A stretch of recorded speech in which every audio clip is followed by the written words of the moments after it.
Hello, everyone, and welcome to the podcast for All I Want to Do, the first half-hour episode of the season, back to regular 1 half-hour episodes a week.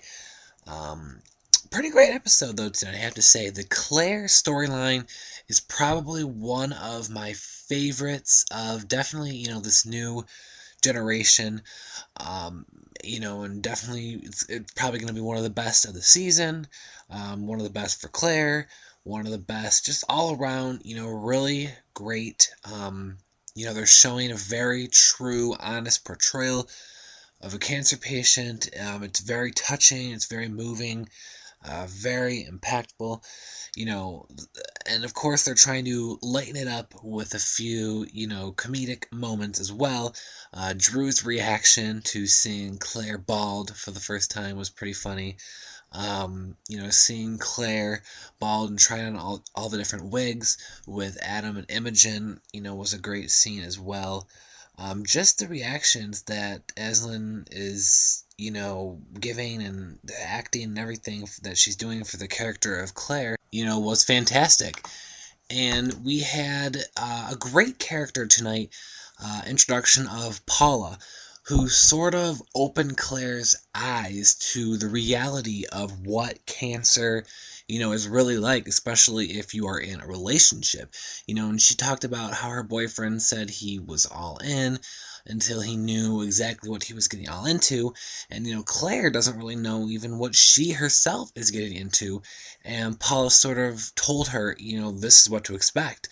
But a lot of great moments tonight in regards to Claire. The final scene with Eli and Claire, was great. I loved seeing Claire bald. Like I said, the reaction Drew had was great. Just so many great moments in regards to Claire. Aislinn is fantastic, great acting.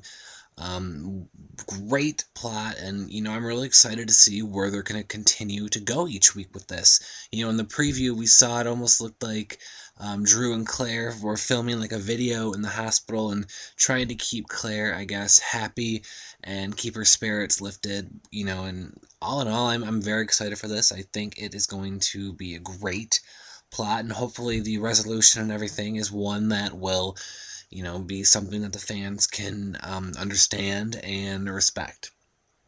In regards to Tristan, I'm not the biggest fan of his character. The kiss with Maya to me was just so awkward, and it's like, I don't know, very over dramatic from him. And then, of course, next week there's going to be a kiss with Miles and Tristan, or Tiles, which is the new ship. So it'll be interesting to see where they're going to go with this. I just feel like there's a lot more better plots that Miles and, Chewie could be involved in. And of course, I want to see more of Maya. I'd rather see, instead of Maya moving along a Tristan plot, I'd rather see Tristan moving along a Maya plot. The alley plot was probably one of the most weird things I've ever seen in the history of Degrassi. Allie is visiting Paris, and she is taking along a cutout of Claire, talking to it and running around and traveling with it.